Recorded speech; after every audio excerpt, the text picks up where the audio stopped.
Hey there, post-recording Brodie here. Before we get started, I just want to mention that this video is not about a post you may have seen from Sponsor Block. YouTube is currently experimenting with server-side ad injection. This means the ad is being added directly into the video stream.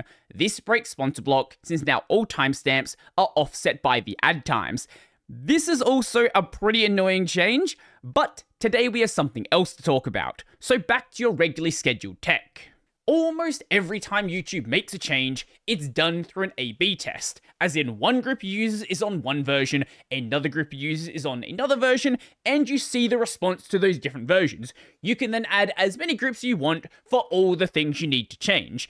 And would you be surprised to hear that a recent one of these tests is breaking archival utilities? The earliest report I've seen is from yt-dlp. The following content is not available on this app. Watch on the latest version of YouTube. But this change is not just specifically targeting this project. You will also see bug reports on Invidious. This helps protect our community. Piped, got error. Sign in to confirm that you're not a bot. No pipe, can't play any video. Sign in to confirm that you're not a bot. And Cobalt. YouTube is sometimes unreachable because of A/B testing of forced login. And Cobalt, having worked out kind of what the problem was the one that got a bit of attention outside of GitHub. Now, I've said it before and I'll say it again. YouTube is not dumb in the way they try to break these systems. The way they approach it is incredibly smart. They never completely break these systems.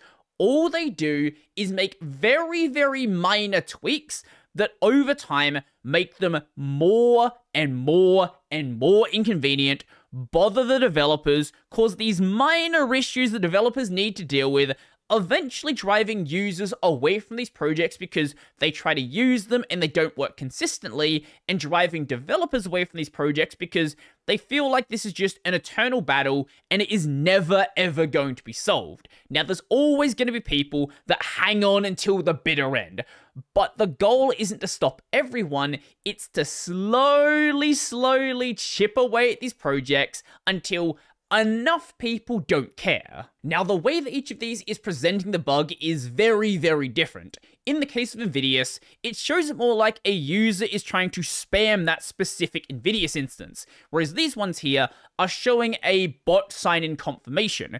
And this one on Cobalt, they actually show you the raw issue you're getting directly from YouTube, and this links you to the YouTube support. Troubleshoot YouTube video errors, and there is one part in here in particular that is very important. Check that you're signed into YouTube. Make sure you're signed into YouTube. In order to protect the YouTube community, we may prevent signed out users from accessing YouTube videos when they're attempting to download material for offline use. If you're a searcher, they have their search program, but most people aren't using that. Most people are in this camp right here. This idea of being forced to log into YouTube is not a new concept. They already had this in place.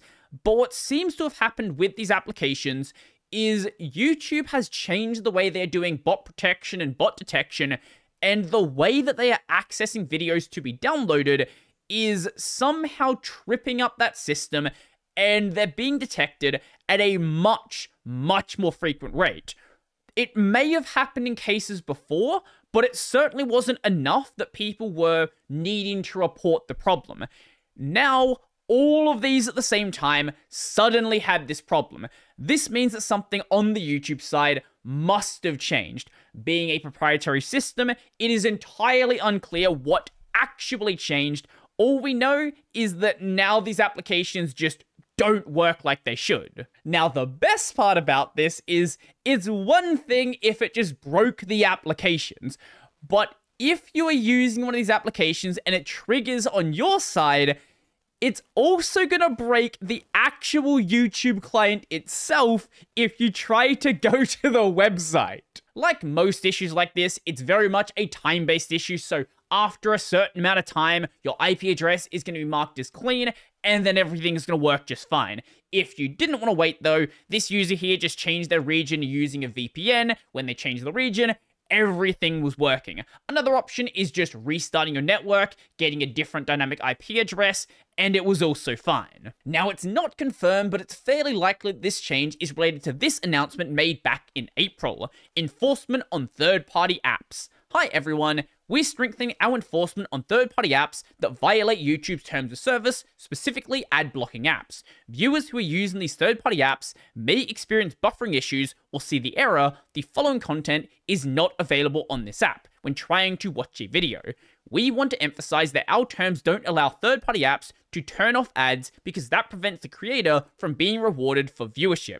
And ads on YouTube help support creators and let billions of people around the world use the streaming service. We also understand that some people prefer an entirely ad-free experience, which is why we offer YouTube Premium. We only allow third-party apps to use our API when they follow our API service's terms of service. And when we find an app that violates these terms, we will take appropriate action to protect our platform, creators, and viewers. And as you would probably expect, there is this little bit right here. This question is locked and replying has been disabled. There is one question here, it's about YouTube Premium, but I wonder why they locked that one. Also, as you might expect, initially people were very lost on how to solve the problem. Like, what needs to change? Where do we go from here? What do we do? Obviously, there were a lot of people leaving very useless comments, a lot of duplicates, a lot of off-topic comments, a lot of people yelling about things like how this is anti-user, anti-accessibility, anti-consumer, which is fair, but this is a GitHub issue tracker. This is not a forum. It might look like a forum, but it is not a forum. There was one solution proposed early on, which probably wouldn't work in the long run and would probably take a lot of work to do. One workaround I can think of is creating a Firefox fork and stripping out Firefox until it's just a bare browser itself and bundle that with yt-dlp. The idea is to use a modified web browser to avoid tripping this system by making it look more like a legitimate browser connection has been made.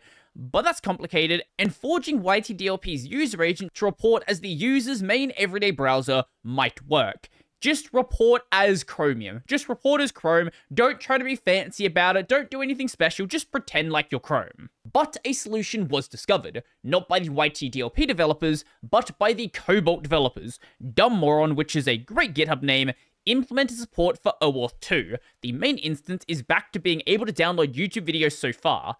If you host a Cobalt instance, you can generate your own tokens by running npm run token YouTube in the local Cobalt repo folder. Please don't use your personal Google account. It might get banned, restricted, or rate limited. I will close this issue if the sign-in problem doesn't come back within the next 2 hours, and it seems like this has completely addressed this issue. But what is OAuth 2? You've almost certainly been to a website with a login with GitHub or GitLab or Facebook or Google or Roblox button, and when you click this button, it uses the account you have on another platform to authenticate your account on this new platform. It's going to make some sort of account on the platform, but when you want to log into that account, you're using your account on a completely different website to do so. Facilitating this interaction is one of the main functions of the OAuth system. Here is a diagram explaining all of the data being sent back and forth. Not really important for this video, and there are tons of blog posts out there explaining all of the technicals on how OAuth actually functions. Again, not super important. What is important is the fact that YouTube uses OAuth, and the fact that the OAuth system is the way that YouTube functions on a lot of TVs. OAuth being available allows their applications to actually work like they should work. Now, I wouldn't put it past YouTube to basically brick the YouTube application on tons and tons of TVs. It wouldn't be outside the realm of possibilities for big companies just breaking tons of things. For example, Spotify and their car thing. But from the archival utility side, it's probably a more secure change than many of the other changes they could make. Not secure for the account because Google might not be very happy about you using your account to authenticate these applications, but at least you have a system that works. Now, the whole account banning because of OAuth might not be that big of a deal for a personal use case where you're running yt-dlp on your system. Maybe you're downloading like 3 videos a week, maybe 10 videos a week. But if we're talking about a public Invidious instance, or in this case, a public Cobalt instance, which gets, in some cases, a lot of traffic, I don't know how long that account is going to last. And at least at this stage, it seems like it's fine, but it's very possible that because of how much data is going through it, it might trip up their system again. At this stage, Cobalt is the only one that has a complete working solution in place that is just ready to use. As for the others, Nvidia's had to lock the thread because people don't understand that GitHub is not a forum, it is an issue tracker. Stop with the nonsense off-topic comments, so they're probably going to discuss things in their matrix and IRC. As for NewPipe, they haven't really discussed anything here. There is discussions about, hey, this is affecting other people, but no discussion about a proper solution. Piped, there is something being discussed here, and they're aware that other things have the issue, so hopefully they get something done. Now, in the case of yt-dlp, they actually do already have OAuth support. Now, their OAuth support is experimental and probably still needs to be improved, but now that they kinda need it to be working, that's probably gonna happen. Now, considering it is experimental, some people are still running into issues using the OAuth solution, so at least in this case, it may still not be a perfect solution either. But let me know, have you made use of any of these applications, and have you noticed any of these problems, or are you in the group that is still having things work exactly like you'd expect? I would like to know. So if you liked the video, go like the video. And if you really like the video and you want to become one of these amazing people over here, check out the Patreon subscribe to Brodie link in the description down below. YouTube legally told me I have to tell you not to use his applications. His applications are bad. Don't be a bad person. You should not use his applications. Don't be bad.